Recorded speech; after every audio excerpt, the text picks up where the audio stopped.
Did you know that people who avoid just 7 specific mistakes after age 60 live an average of 12 years longer than those who don't? While most seniors unknowingly make these deadly errors every single day, a small group has cracked the code to not just surviving but thriving well into their 80s and 90s. Today, I'm revealing the 7 mistakes that are silently stealing years from your life. And most people don't realize they're making them until it's far too late. If you're over 60, the next 15 minutes could literally add decades to your life.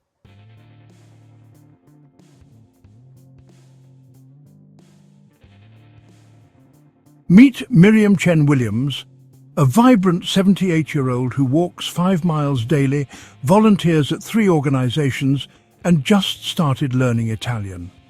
But at 62, Miriam was a completely different person, isolated, depressed, and convinced her best years were behind her. Her doctor had given her a wake-up call. Her lifestyle choices were putting her on a path to serious health decline. That's when Miriam discovered these 7 critical mistakes that most seniors make without realizing it. The difference between those who thrive after 60 and those who merely survive isn't luck, genetics, or money. It's avoiding these specific pitfalls that rob you of energy, health, and precious time. These mistakes are so common that 9 out of 10 seniors make at least 4 of them daily. But here's the incredible part. Once you know what they are, they're completely preventable. Before we dive in, I want to ask you something. How many of these life-stealing mistakes do you think you might be making right now? Drop your guess in the comments below. And if you're serious about adding healthy, fulfilling years to your life, hit that subscribe button and ring the notification bell. Every week we share life-changing advice specifically designed for people over 60.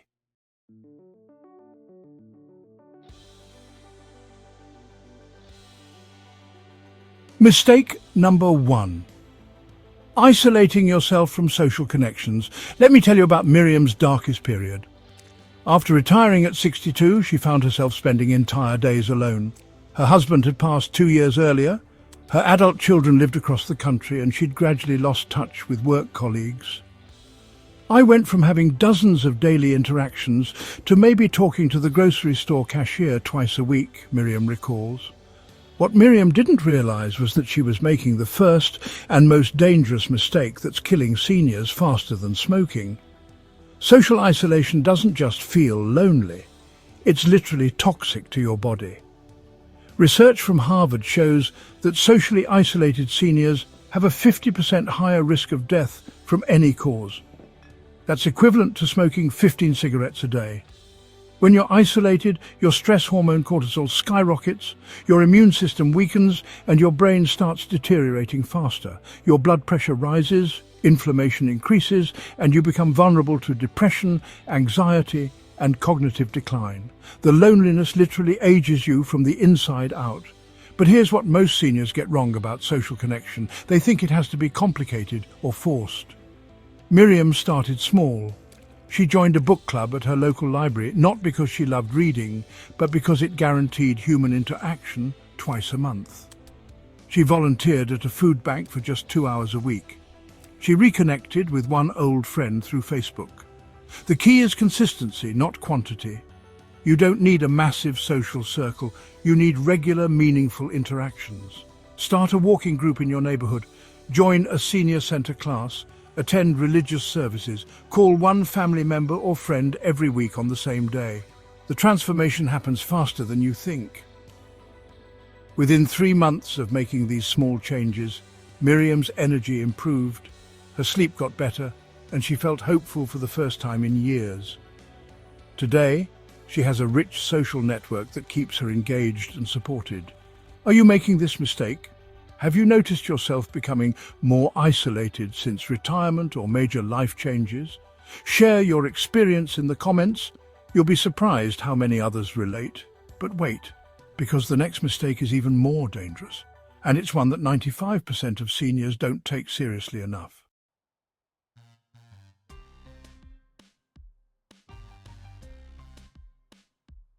Mistake number 2.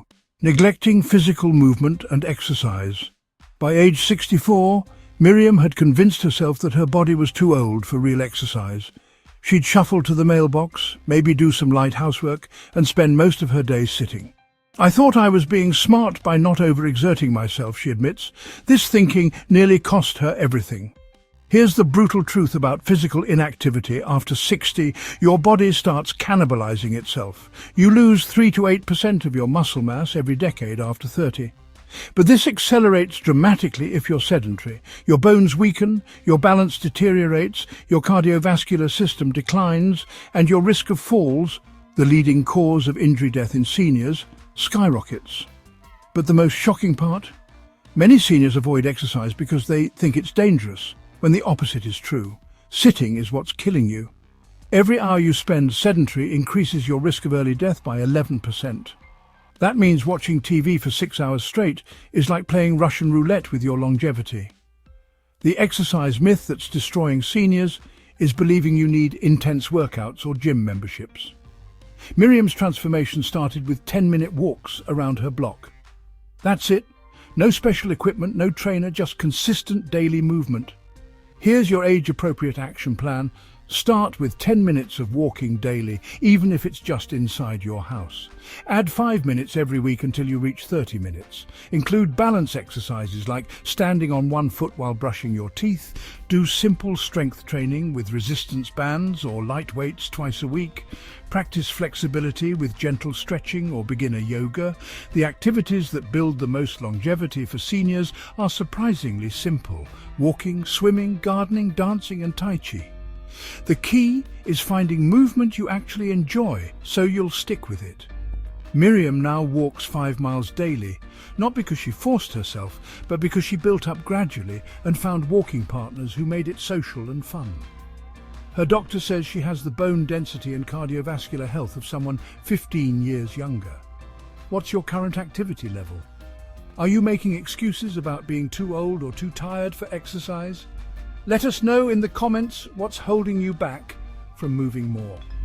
The next mistake we're covering is one that most people think doesn't matter after 60, but it's actually crucial for your survival.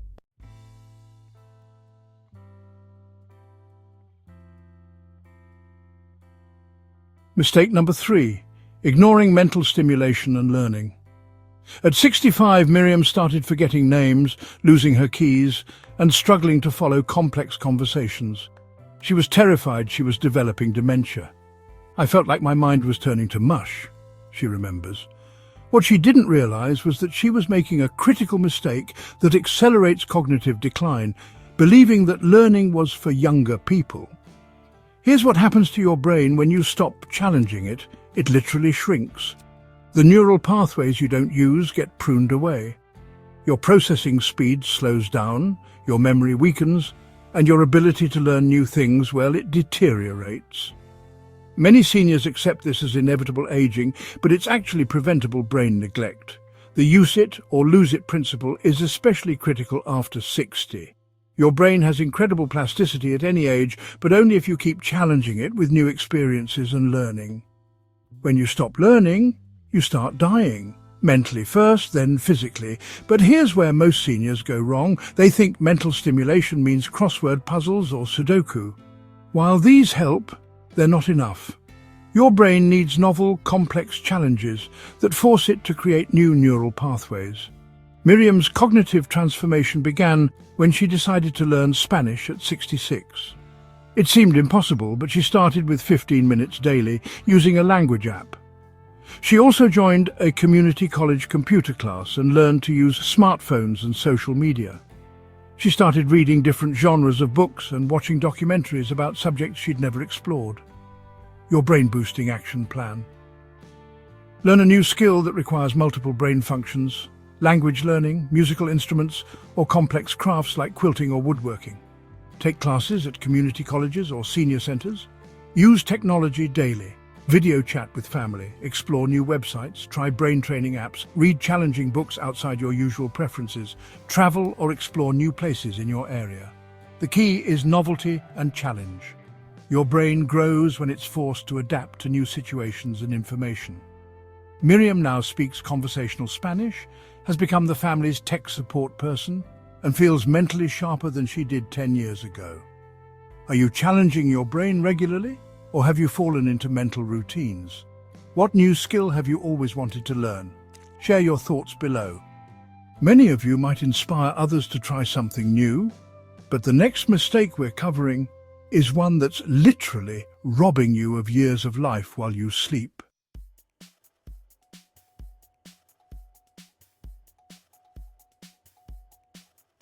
Mistake number 4, poor sleep habits and ignoring sleep quality.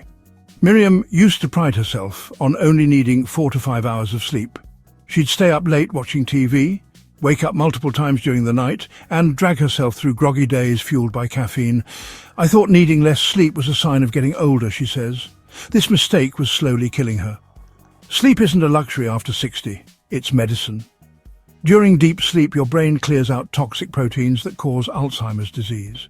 Your body repairs damaged cells, your immune system recharges, and your memories consolidate. When you consistently sleep poorly, you're literally accelerating aging at the cellular level. The deadly cycle works like this. Poor sleep weakens your immune system, making you more susceptible to illness. It increases inflammation throughout your body, raising your risk of heart disease, diabetes, and cancer. It impairs your cognitive function, making you more prone to accidents and falls. It disrupts hormones that control appetite and metabolism, leading to weight gain and further health problems. But here's what most seniors don't understand about sleep changes. While your sleep patterns naturally shift with age, chronic sleep deprivation isn't normal or acceptable. You still need 7 to 8 hours of quality sleep, but you might need to approach it differently than when you were younger. Miriam's sleep transformation started with creating a consistent bedtime routine. She began going to bed and waking up at the same time every day, even on weekends. She created a cool, dark bedroom environment and invested in blackout curtains and a white noise machine. She stopped eating large meals and consuming caffeine after 2 in the afternoon. Your sleep optimization strategy: establish a consistent sleep schedule and stick to it religiously. Create a pre-sleep routine that signals your body it's time to wind down. Light stretching, reading, or meditation. Make your bedroom a sleep sanctuary. Cool, dark, quiet, and comfortable. Limit screen time for at least an hour before bed. Get morning sunlight exposure to regulate your circadian rhythm. If you nap, limit it to 20 to 30 minutes before 3 in the afternoon. Address common senior sleep disruptors. Talk to your doctor about medications that might interfere with sleep. Manage pain that keeps you awake, and consider sleep apnea screening if you snore or wake up gasping. Miriam now sleeps 7 to 8 hours nightly and wakes up refreshed. Her energy levels throughout the day are dramatically improved, her memory is sharper, and she rarely gets sick. Her doctor says her biological markers suggest she's aging much slower than her chronological age. How's your sleep quality? Are you making excuses about not needing much sleep or accepting poor sleep as normal aging? Tell us about your sleep challenges in the comments. The next mistake is one that seems practical but actually shortens your life significantly.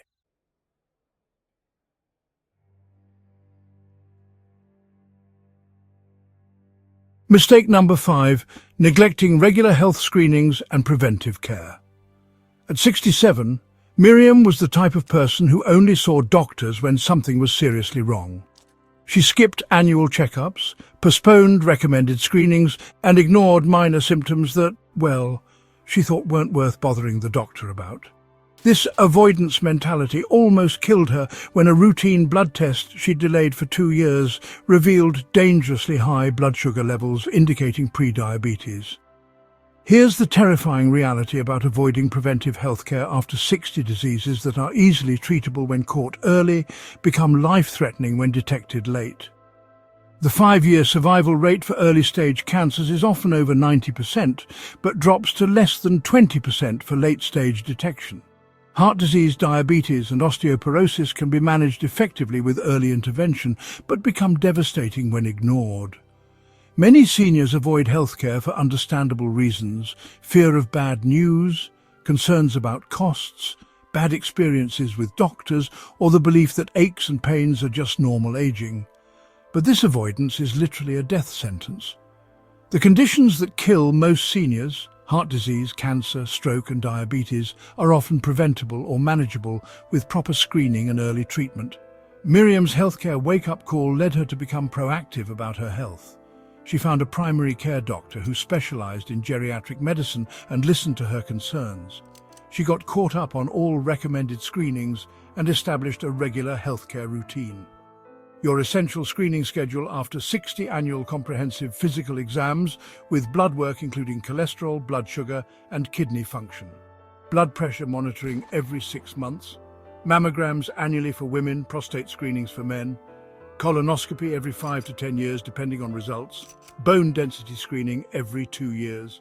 Eye exams annually to check for glaucoma and macular degeneration. Hearing tests every 3 years. Skin cancer screenings annually.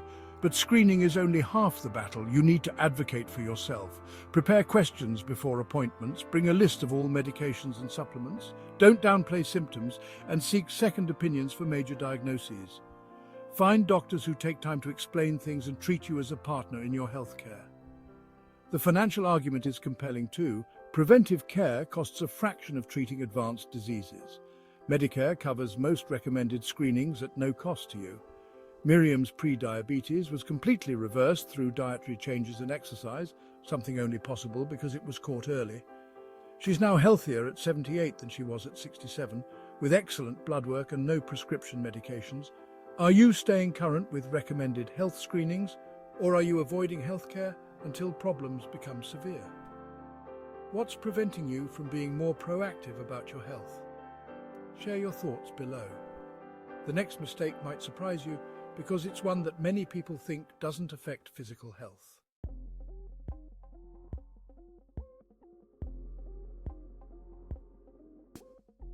Mistake number 6, holding on to toxic relationships and grudges. For over a decade, Miriam maintained a relationship with her sister that was filled with constant criticism, guilt trips, and emotional manipulation. She also harbored deep resentment toward her deceased husband's family over inheritance disputes. I thought I was being loyal and strong by enduring these relationships, Miriam explains. What she didn't realize was that toxic relationships and unresolved anger were literally poisoning her body. The mind-body connection becomes critical after 60. Chronic stress from toxic relationships floods your system with cortisol and inflammatory chemicals that accelerate aging, weaken your immune system, and increase your risk of heart disease, stroke, and cognitive decline. Holding grudges creates a state of perpetual stress that keeps your body in fight-or-flight mode, exhausting your systems and making you vulnerable to illness.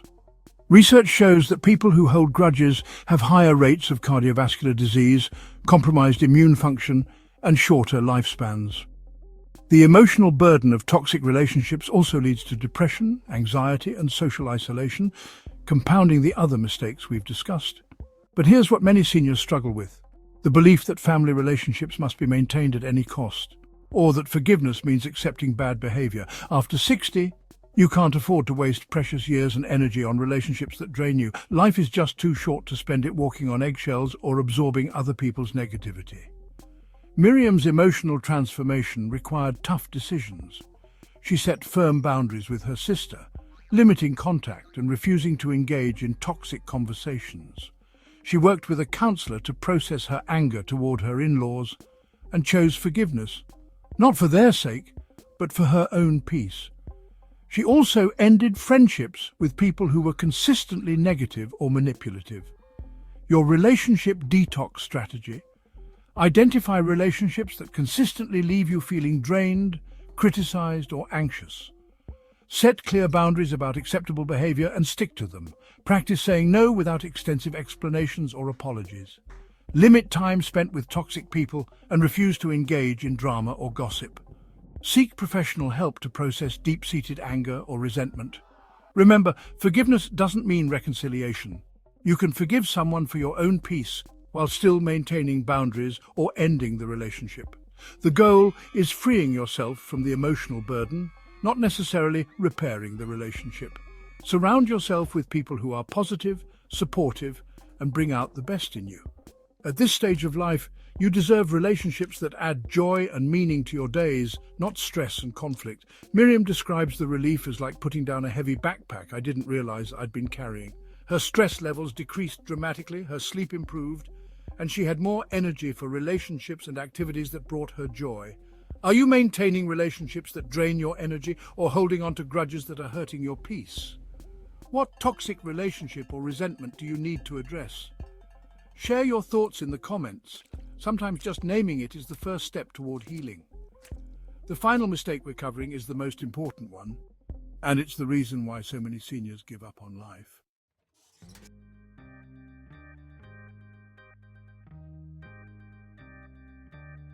Mistake number 7. Losing sense of purpose and future planning. By age 69, Miriam had fallen into what she calls the waiting room mentality. She lived each day without particular goals, felt like her useful years were behind her, and focused mainly on managing health problems and passing time. "I felt like I was just waiting to die," she admits. This loss of purpose was the most dangerous mistake of all. Having a sense of purpose after 60 isn't just feel-good psychology, it's a matter of life and death. Studies show that people with a strong sense of purpose live up to 7 years longer than those without. Purpose activates your immune system, reduces inflammation, improves cognitive function, and gives you reasons to take care of yourself. When you lose purpose, you lose the motivation to exercise, eat well, maintain relationships, and engage with life. You become passive rather than active, a victim of circumstances rather than the author of your story. This psychological surrender accelerates physical decline and often becomes a self-fulfilling prophecy. Many seniors lose purpose because they tie their identity too closely to their former roles: parent, spouse, career professional. When these roles change or end, they feel lost and useless. Society's ageism reinforces this by treating seniors as burdens rather than resources. But here's the truth. Your most purposeful years can come after 60. You have wisdom, experience, and often more freedom than you've ever had. The key is consciously choosing new purposes rather than waiting for them to find you. Miriam's purpose transformation began when she started volunteering as a literacy tutor. She discovered she loved helping adults learn to read, and this gave her a reason to get up each morning.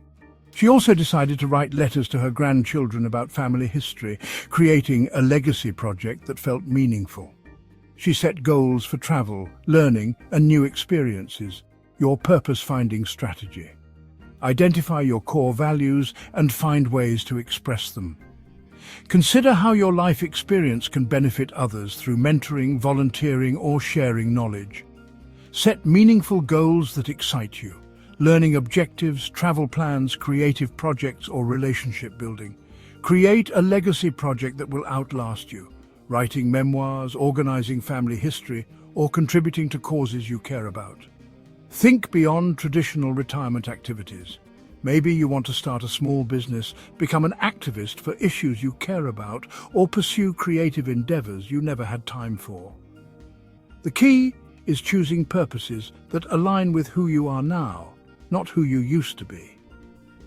Future planning is equally important. Many seniors avoid planning because they don't want to think about decline or death, but planning actually increases your control and peace of mind. Update your will, discuss your wishes with family, consider long-term care options, and make plans for how you want to spend your remaining years. Miriam now has a 5-year plan that includes travel goals, learning objectives, and volunteer commitments. She's writing a book about her life lessons and planning to mentor other widows. Having future goals gives her energy and optimism about what's ahead. Do you have a clear sense of purpose and goals for your future? Or are you just letting life happen to you? What would give your life more meaning and direction? Share your thoughts below. You might inspire others to find their purpose too.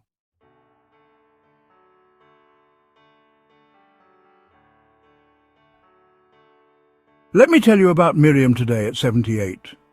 She wakes up energized at 6 in the morning, walks 5 miles while listening to Spanish podcasts, then spends her morning tutoring adult learners. Her afternoons might include yoga class, lunch with friends, or working on her memoir. Her evenings are filled with family video calls, book club meetings, or community theatre rehearsals where she recently landed a supporting role. Her transformation is measurable. Her blood pressure is normal without medication. Her bone density has improved. Her cognitive tests show she's sharper than the average 60-year-old, and she hasn't had a serious illness in 5 years. Her doctor says her biological age is at least 10 years younger than her chronological age, but the most remarkable change is in her spirit. The depressed, isolated woman who felt like life was over at 62 has become a vibrant, engaged person who talks excitedly about her plans for the next decade. She's planning a trip to Spain to practice her language skills, writing a book about reinventing yourself after 60, and has become a mentor to other seniors struggling with the same issues she once faced. Miriam's story proves that it's never too late to turn your life around. She didn't avoid all 7 mistakes perfectly or transform overnight. She started with small changes, built momentum, and gradually created the life she wanted. The most important step was deciding that her story wasn't over. It was just beginning a new chapter. Which of these mistakes resonates most with you? Pick just one to start working on this week. Your future self will thank you for taking action today. If Miriam's transformation inspired you, show your support by hitting that like button right now. Which of these 7 mistakes hit closest to home for you? Drop a comment below and let us know which one you're going to tackle first. Your courage might inspire someone else to make changes too. Don't let this be just another video you watch and forget. Share this with someone over 60 who needs to hear this message today. It could literally add years to their life. Hit that subscribe button and ring the notification bell. Remember, your best years don't have to be behind you. With the right knowledge and action, they can still be ahead of you. Thanks for watching, and I'll see you in the next video.